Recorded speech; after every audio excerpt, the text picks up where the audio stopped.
Hey guys, welcome to another episode of the World Football Summit podcast. I'm your host, Jaime, CMO at World Football Summit. Today, we welcome Carlos Cantó to the show. Carlos is founder of SPSG Consulting and has amazing expertise working with some of the biggest names in the sports industry. He is also a member of the board at Deportivo La Coruña, one of the legendary clubs in Spain. He teaches at several top-tier business schools and is a member of the World Football Summit Advisory Board. Now, the reason we wanted to have Carlos on the show is because SPSG Consulting and us here at World Football Summit have published a special report on ownership and governance in football. It is actually the outcome of a survey and a workshop during World Football Summit Europe with almost 20 top industry experts analyzing the new ownership landscape that is turning the football industry upside down. In particular, with Carlos, we speak about the new type of ownership models in football, or the ones that may be at risk. Which one has the biggest opportunity according to the experts? The priorities in terms of governance that football industry leaders should definitely keep in mind, and what to expect in the future. In sum, if you are curious about the current ownership landscape in football, this is the episode for you. But a quick disclaimer, this conversation is not or should not be taken as financial advice. It is provided for educational, informational, and entertainment purposes only. You can actually download your free copy of the report on our website, www.worldfootballsummit.com, or through the link in the show notes. And yes, it's free. Before going into the episode, I guess you're probably planning your 2023 strategy, correct? Mark your calendars. We have already opened our pre-register forms for Football Innovation Forum in Istanbul on June 9th. Yes, you are right. That is the day before the city hosts the Champions League final. And you can now enjoy our super early bird offer for World Football Summit Europe in Sevilla on September 20th and 21st. Purchase your ticket today and benefit from our 2 for the price of 1 offer. But hurry up. We have a limited number of passes available. The biggest football industry event is already on the horizon. So, if you want to join the leaders that will shape the future of football, this is a unique opportunity you cannot miss. Head over to www.worldfootballsummit.com. Again, that's www.worldfootballsummit.com and buy your ticket right now. And with that, on to our conversation with Carlos Cantó. Well, Carlos, thank you so much for joining the World Football Summit podcast. We are thrilled to have you here because I think, and so far, the report that we published together, I think so far has had a good acceptance. So I'm really looking forward to dig deeper into, some of the methodology, some of the findings from you who led the workshop at World Football Summit Europe back in September. So thank you for joining us. It's a great pleasure, Jaime, and all the audience. And also thanks to Jan, to Marian for the beautiful initiative of the World Football Summit, which is one of the most successful gatherings and congresses about the football industry in the world. And thanks indeed for giving me this opportunity to share with your audience some of the highlights or some of the main takeaways of the World Football Summit report that we put together, as you have mentioned. Well, thank you for the kind words. Carlos, for anybody who doesn't know you, can you tell us a little bit more about yourself, about your career? And I usually like to ask my guest, why is it that you chose this career path? I don't know if you can go a little bit into detail on that. Yeah, sure. I was born and raised in Barcelona, in Spain. Then I studied at the SADE Business School. I started my professional career at a consultancy firm specialized in the tourist and leisure entertainment company, Consultores Turísticos S.A.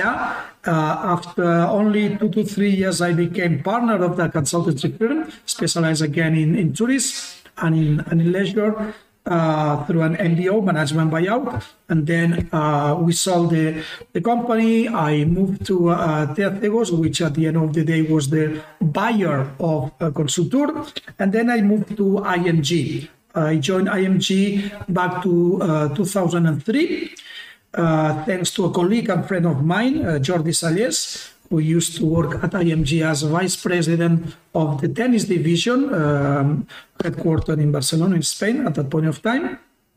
So I joined IMG. I spent 10 exciting years at IMG, traveling a lot, intensively and extensively, and leading projects in different parts of the world.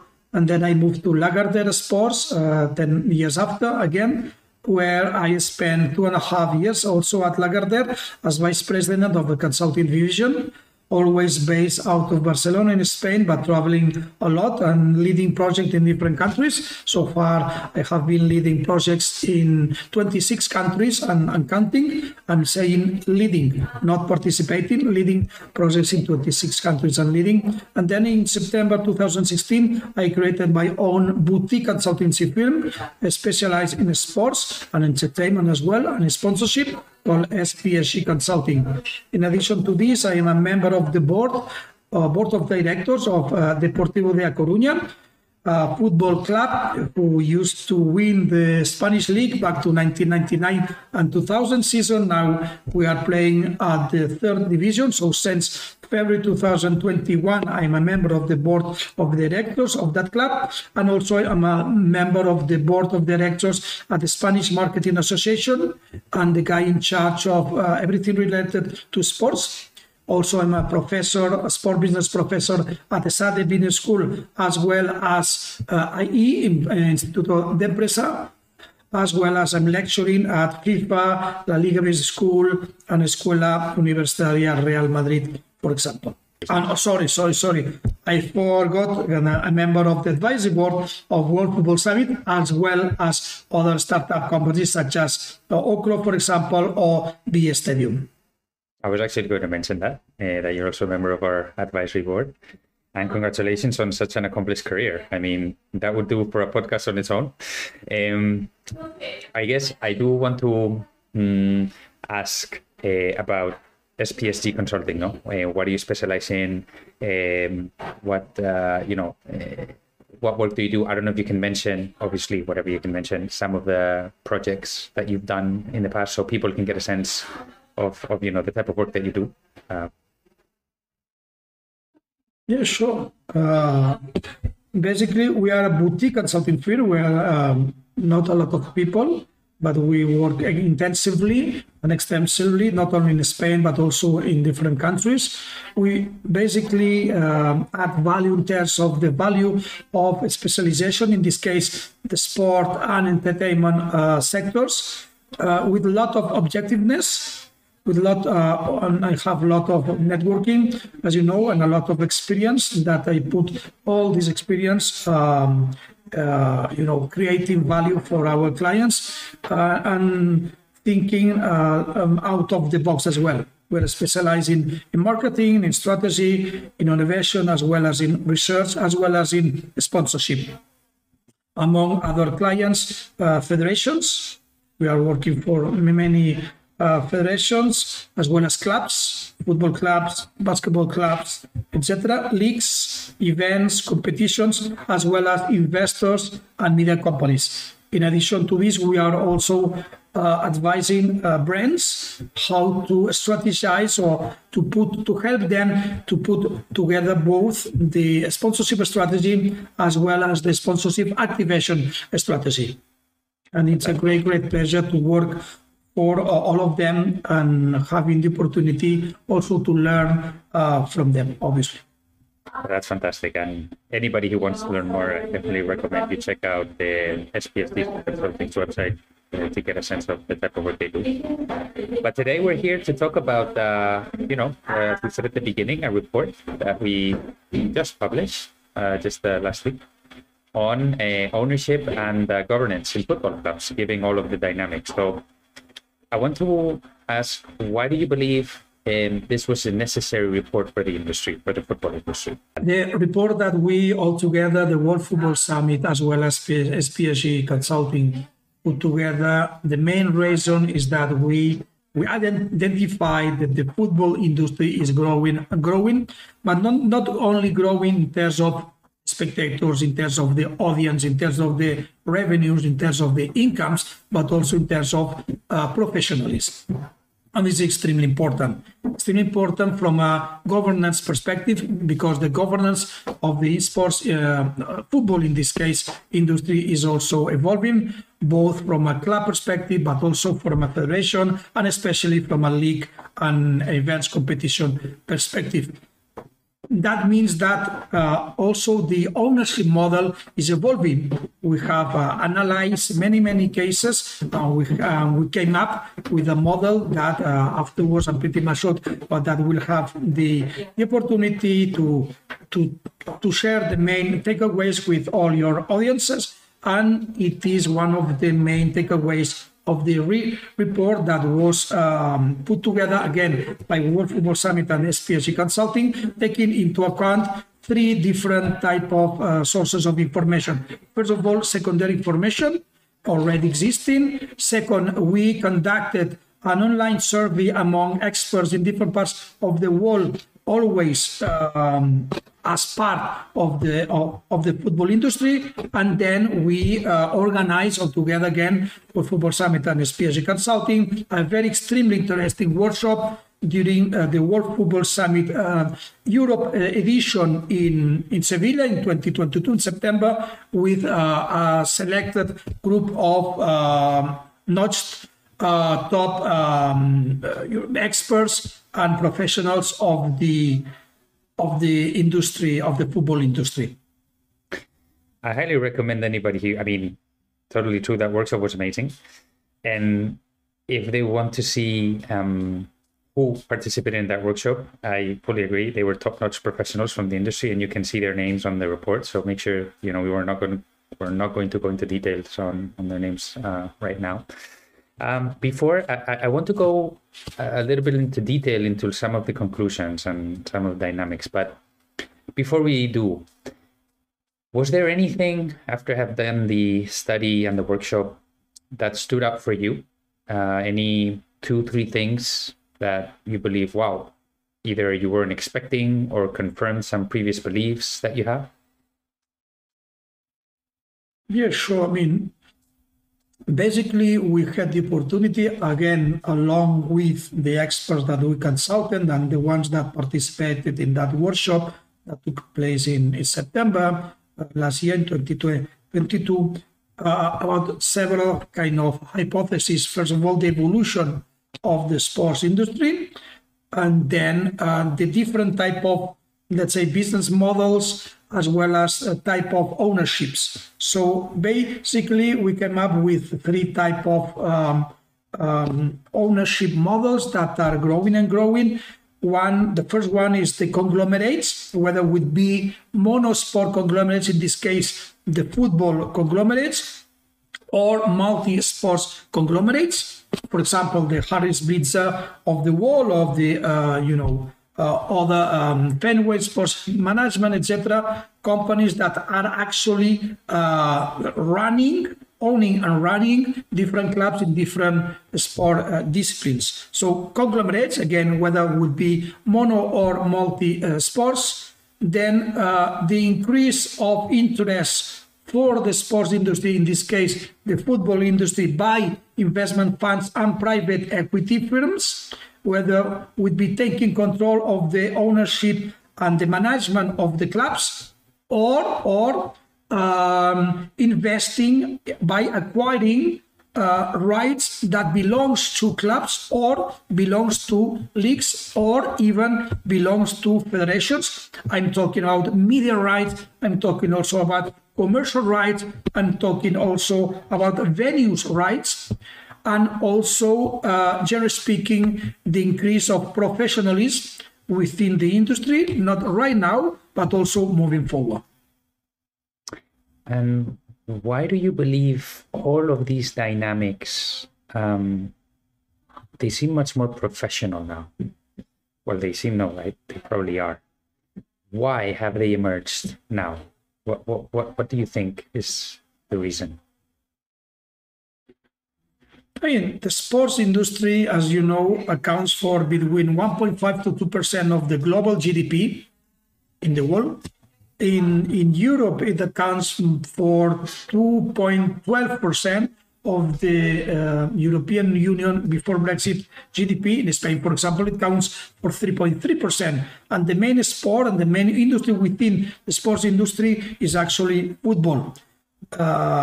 So football should be considered as a very, very important and relevant economic sector. Also, in addition to this, sport is also evolving into the sportainment concept, which means sport plus entertainment. At the end of the day, targeting not only the casual fans, not only the avid fans, but also the casual fans. So enlarging the pie of the audience, enlarging the pie of the targets, and obviously all of this, as the industry, the sector is more and more mature, they need more and more professionalism. And this is one of the reason, I would say the main reason. And this is why also investment funds, private equities, and other type of companies are targeting their efforts and the flow of the money into the football industry, because it is in real process of professionalism. To your point, Carlos, I compare the football industry to a sleeping giant. And now they can see, everybody who's in the industry can see the potential that it has to monetize and to grow and become even a more relevant overall industry in the world, not just in sports. No? So again, as we said, we're going to go into some of the conclusions now. And to me, one of the main surprises was that you were mentioning, multi-sport conglomerates. They have been identified as the, let's say, optimal ownership model by the respondents of the survey that is cited in the report, and is also discussed in the workshop. No, why do you believe this is the case? What are the most, let's say, tangible benefits of this model for football clubs? Yeah, I mean, these conglomerates, again, whether would be mono or multi-sport conglomerates. For monosport conglomerates, I mean the City Football Group, the Grupo Pachucas, the Grupo Orlegis of the world, that actually, at the end of the day, they own several football clubs, not only in different countries, but in some cases in the same country as well. And by multi-sport conglomerates, I'm meaning, again, the Harris Blitzers, the KSE, Sports and Entertainment Group, the Smith Group, the Fenway Sports Management Group, etc., that they own different clubs or different even events or leagues or competition in different sports, in different disciplines, right?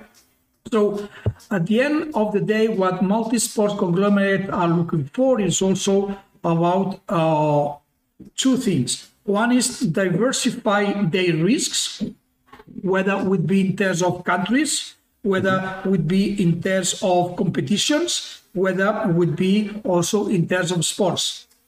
For example, Harris Blitzer, they also are one of the main shareholders of an eSports club, for example, as a matter of example.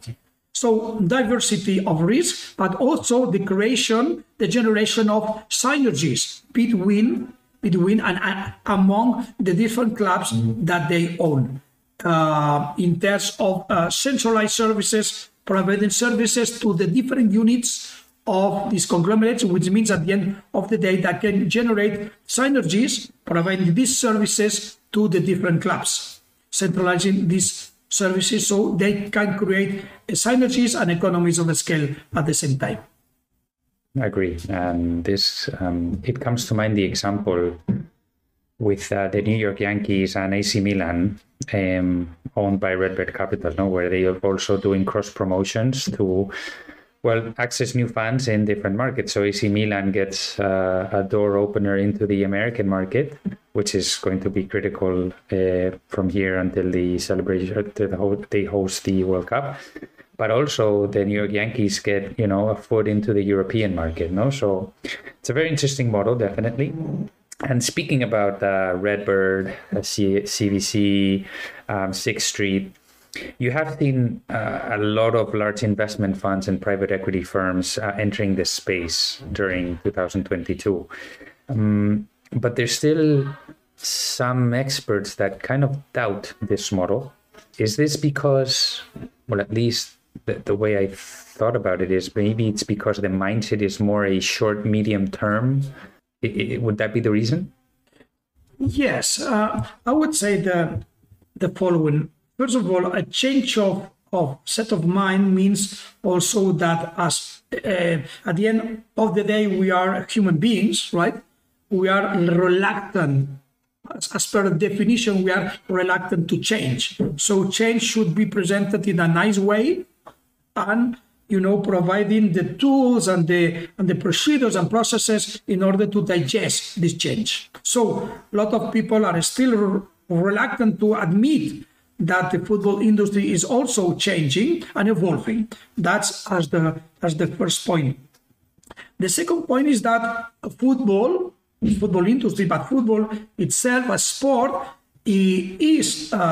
should be run as any other type of company, obviously, but we are in a kind of special industry, which means that regardless how bright and how well implemented is your, let's say, football strategy from a corporation perspective, at the end of the day, there's a non-controllable variable that can, have a very direct impact on the overall result of your company, of your club, which means that if the ball is on or out, right? So at the end of the day, players need to score, and players, the goalkeeper needs to save. So yes, you can generate, you can ideate, you can decide the most, terrific strategy, but at the end of the day, we are in a sport, in football. So the combination of this is not easy to digest as well.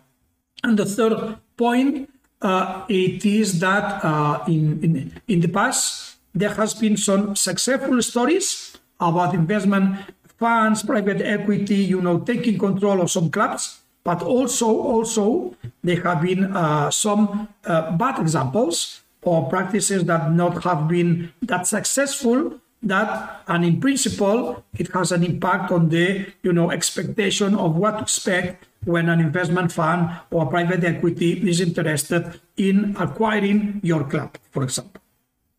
To your second point, that was actually the topic of a book written by Ferran Soriano, former executive at FC Barcelona, where obviously, you can do a lot of business strategy, but at the end of the day, as football clubs, you really depend on victories, no? Anyway, so I guess if I flip the coin on that, we're seeing, yes, a lot of professionalization of the industry in terms of ownership model. But do you think there are other ownership models that are either at risk of disappearing or becoming less and less relevant?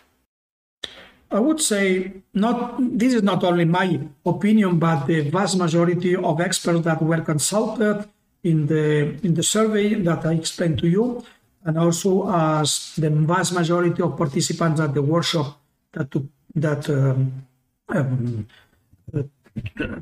place in the World Football Summit in Sevilla. The only member model, I would say, should evolve, definitely. And actually is evolving. If you take as an example Real Madrid and FC Barcelona, I would say arguably the two largest clubs under this model, the member model, they have already evolved, meaning that they have partnered with investment funds, in this case, in both cases, Sixth Street, and they have, let's say, made an agreement in terms of, being financed by them in exchange of media rights or commercial rights or venue rights. So at the end of the day, they are also evolving. But as we know, right now, as we speak, the only member model, this is apparently something that has less legs in terms of future. I agree. And you do see a lot of dynamics that are, where you can see there's going to be change, a lot of it in the near future, because if not, football industry clubs will not be able to compete, not only among themselves, but also among, other sports. No, so you see valuations in other sports, they're just going through the roof. No, I'm going to ask you a personal question. Please feel free to answer it or not. And obviously, I understand that. I do want the audience to know that this is not investment advice of any sort. This is more for educational and informational purposes only, and entertainment purposes. But I don't know, if you could either choose any model out of the ones that you've studied, or if you had the opportunity to buy, acquire, or invest in any club in the world, would you have a preference?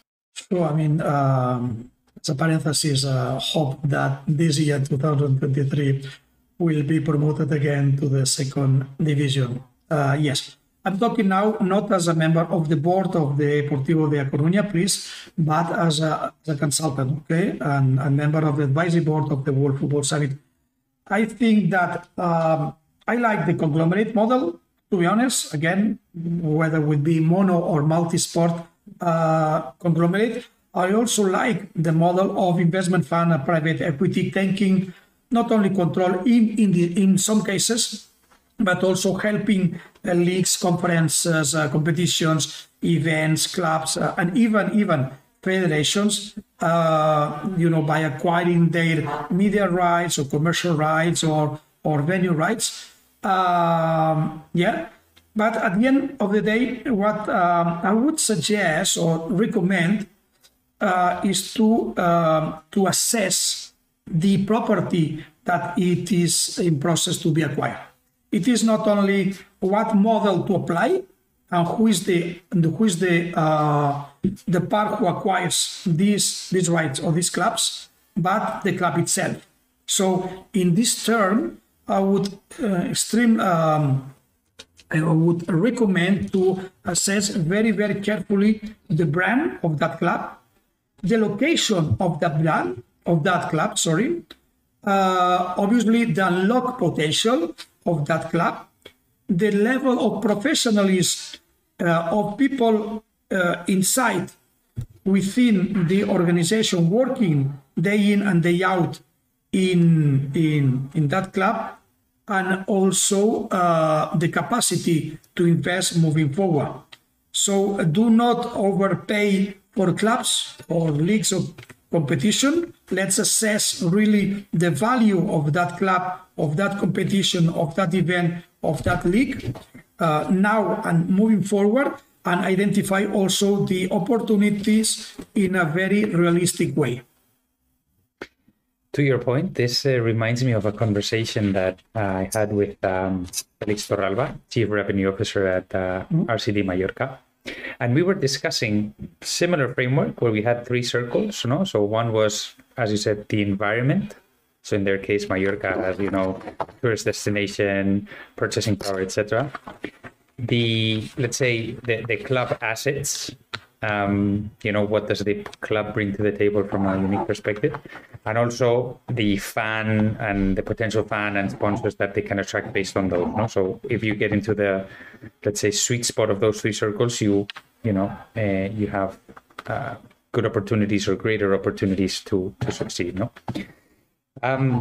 Okay, so thank you for that answer, Carlos. I think it was yes, good framework.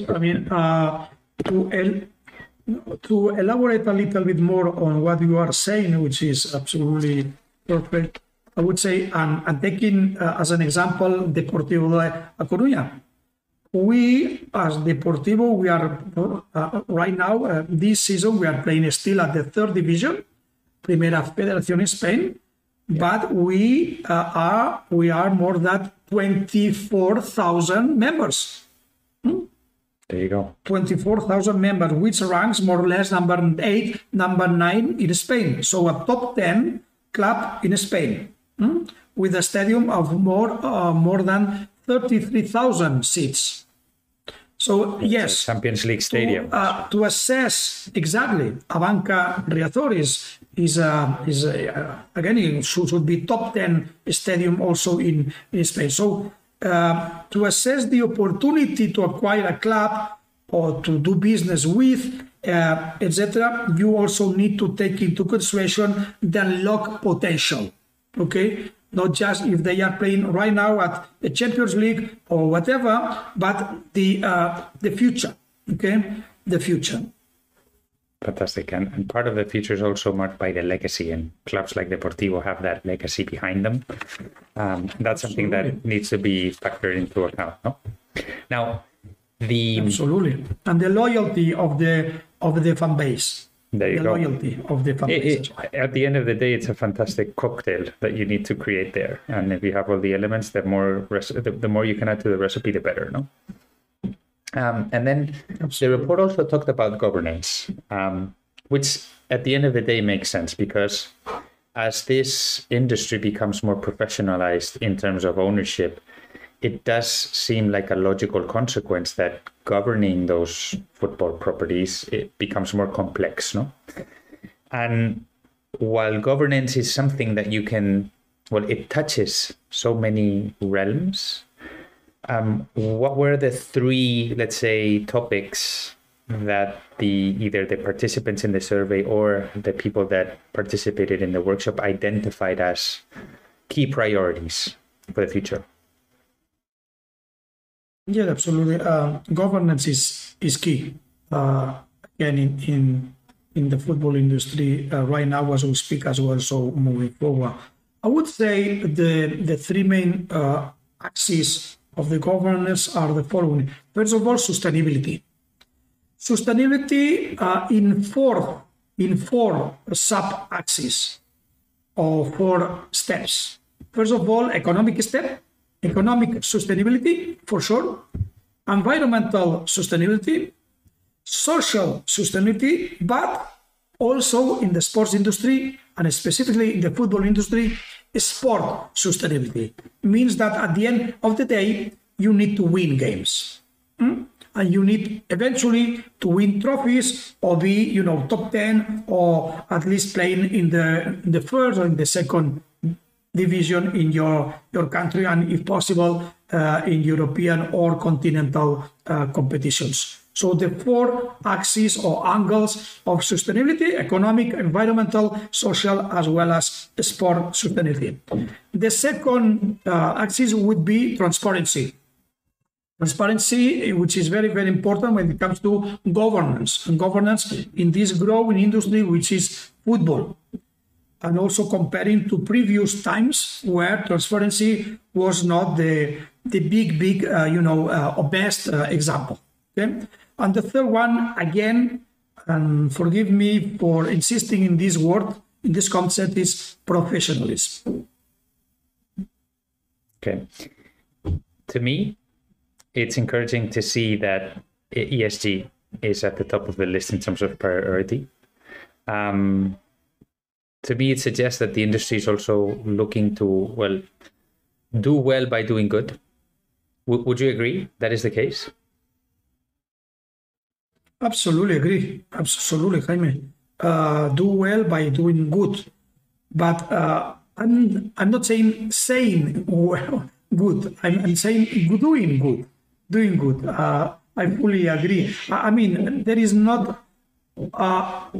other way to add value to the club, but through professionalism and through all these aspects of the sustainability. And to me, the question, obviously, it's one thing to read the written form of the report. But you, Carlos, you were there. You led the workshop. I was curious about call it the energy in the room. I don't know if there's something that stood out for you in terms of where the most energy was from the people that participated in the workshop, or maybe the other way around, if there was something that they were more hesitant. Just curious.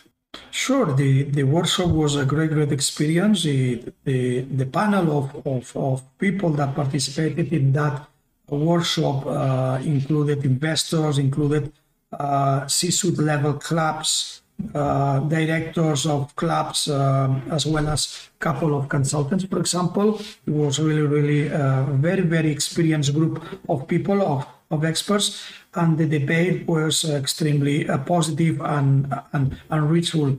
I would say that all of us, we agree that moving forward, the models that have more and brighter future are the ones that we have already highlighted here, meaning the conglomerates, again, both mono or multi-sports, as well as the role of investment funds and private equity moving forward. And also that, again, only members clubs, as they are structured right now, and in order to better compete against the other clubs, they need to evolve.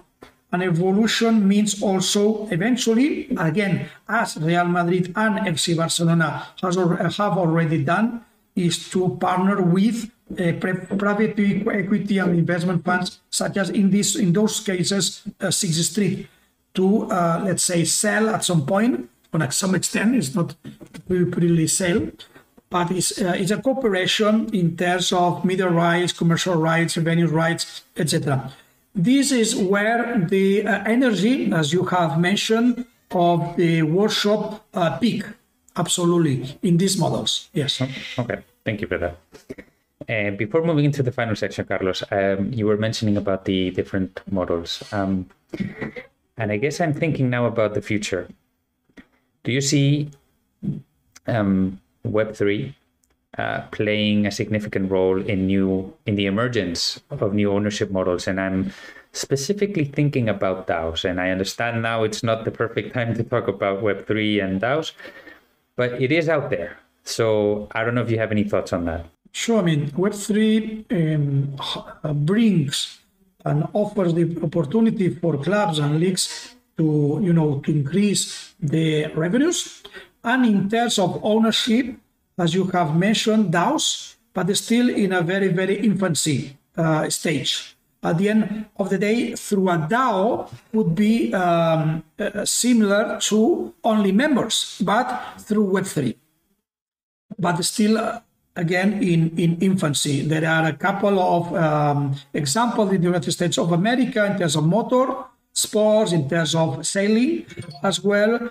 I would say that step by step. On the other hand, a lot of, I wouldn't say a lot, a good number of clubs are issuing tokens with not only commercial tokens, but tokens with rights to vote for the owners of these tokens related to clubs.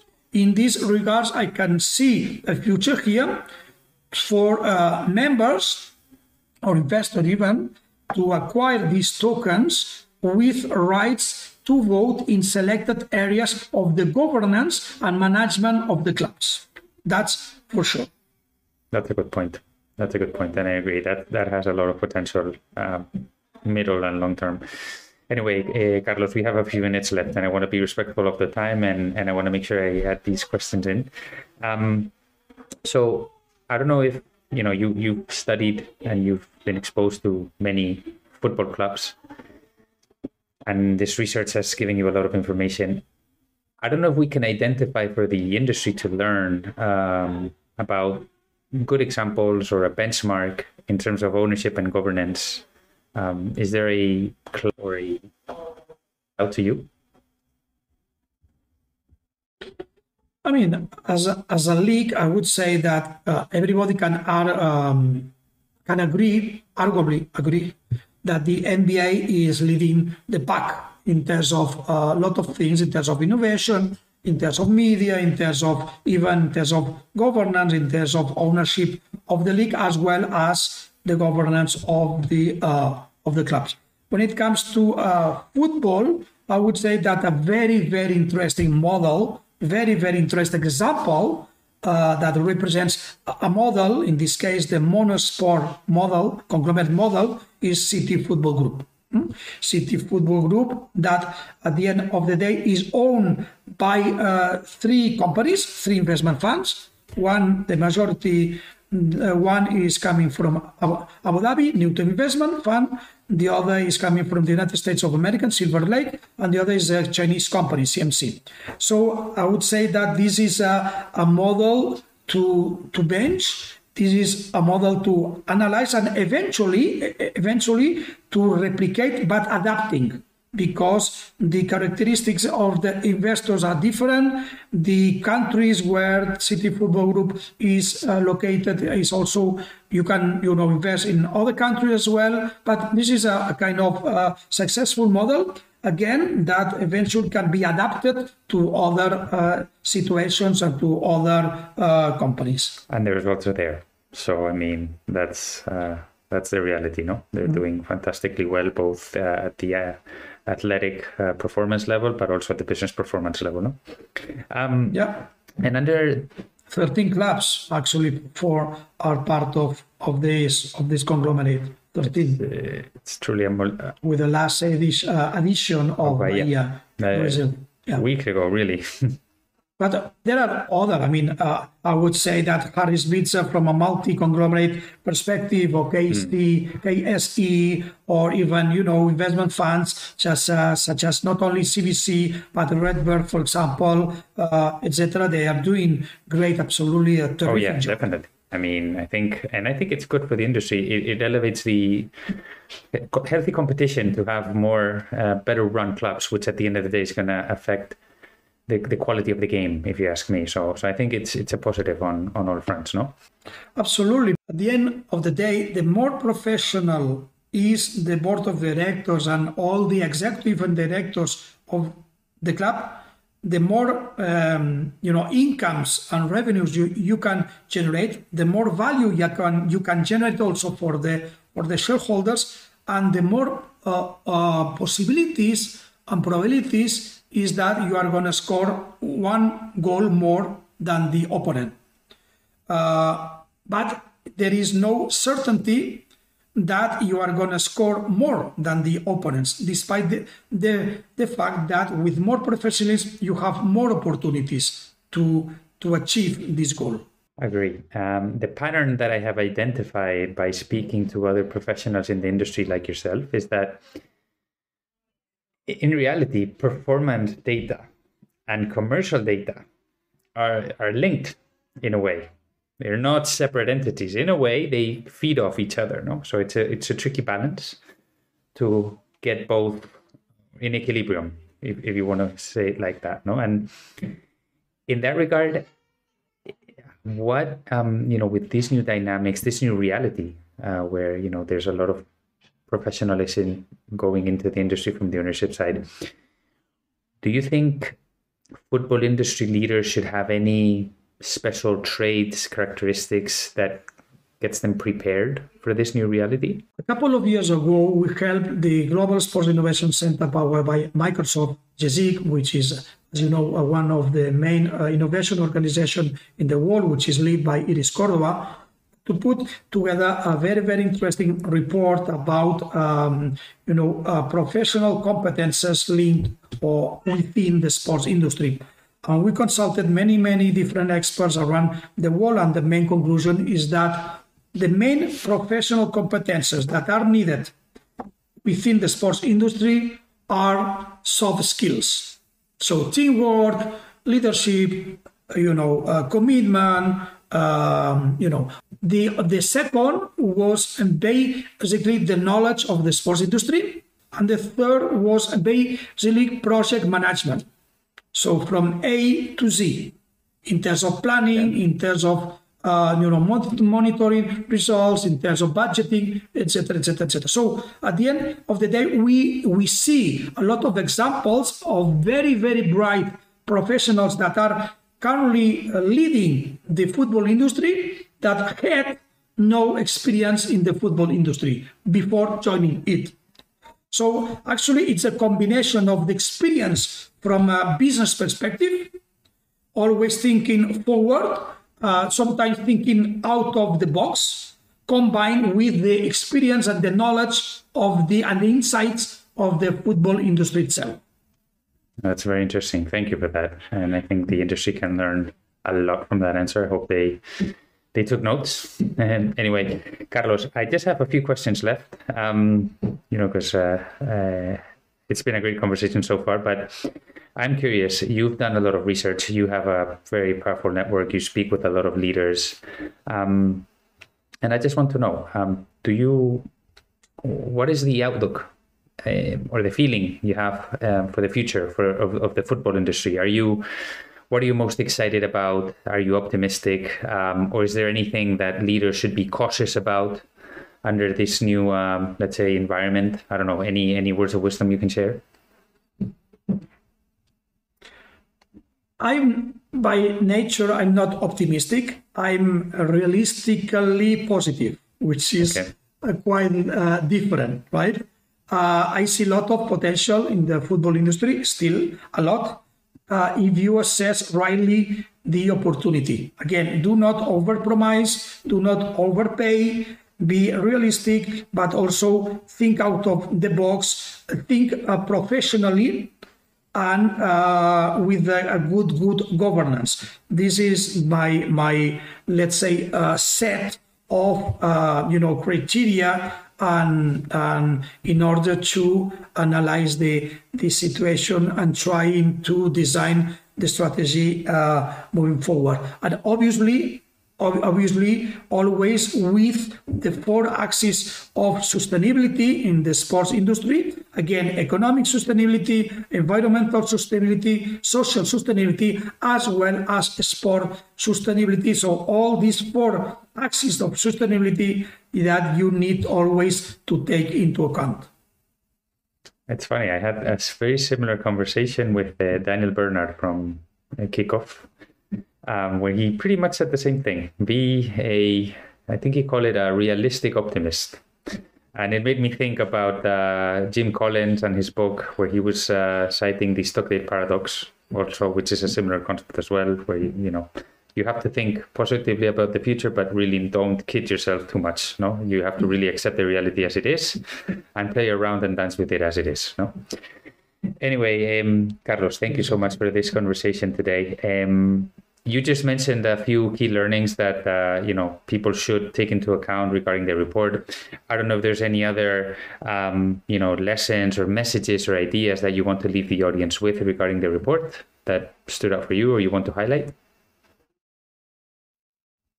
I think that we have already said the main takeaways is more professionalism, is the evolution of ownership, is a little bit think out of the box, is also obviously as part of the governance taking into account the 4 axes of sustainability, or the ESG thing, plus the sport performance, the football performance in this case. Great. Well, people can download the report at the World Football Summit homepage. So that's www.worldfootballsummit.com. And they can download it there. Carlos, thank you so much. I don't know if you want to, if people want to learn more about you, about SPSG Consulting, I don't know if you want to point the audience towards any resource website. First of all, thanks indeed to the World Football Summit, obviously to you, Jaime, and to Jan and Marian for the opportunity. And it's a great pleasure, as always, to cooperate with you, very, very good professionals, and be part of the advisory board of the World Football Summit. Obviously, you, the audience, you can find this report at the World Football Summit web page, as well as reference in our website, which is www.spsgconsulting.com. Otherwise, you can send me over always an email to carlos.canto, C-A-N-T-O, at spsgconsulting.com, and pleasure to reply your inquiries or your comments. Thanks indeed for the opportunity again. It has been a great pleasure, and pretty much sure that all your audience, the World Football Summit audience, will enjoy this free report that collectively we have put together. Thank you. I have no doubt. Thank you, Carlos. Thank you so much for your time today, and looking forward to welcoming you back in the future to speak more about how the ownership and governance models evolves in the near future. Thank you. It will be my pleasure. Thanks, Jaime. Bye. And there you have him, Carlos Cantó, founder at SPSG Consulting, with a masterclass on football ownership and governance. What were the key takeaways for me from this conversation? 1. The conglomerate model, whether it's the mono or multi-sport model, is the one which seems to have the most potential in the future. On the other hand, the member model needs and already is evolving. Look at Real Madrid or FC Barcelona for evidence, and do not discard the opportunities that Web3 can create here with fan tokens or DAOs. Sustainability is at the top of the list in terms of governance-related priorities. And, as Carlo points out, this comprehends 4 pillars: economic, social, environmental, and sport. At the end of the day, a football club must win. Finally, keep in mind the framework for analyzing the potential of a football club based on the brand of the club, its geographic location, the talent inside the club running the strategy and the operations, and the capacity to invest moving forward. Is there anything else that stood out for you? If so, please reach out across social media and let us know. And remember, you can subscribe and rate the podcast on the platform of your choice, and you can share it with other colleagues in the industry or with friends and family. Remember, you can grab a free copy of the report at our website, www.worldfootballsummit.com, or through the link in the show notes. Nothing else from my side. Thank you for tuning into this episode of the World Football Summit podcast. Have a great rest of your day, and we hope to see you next time.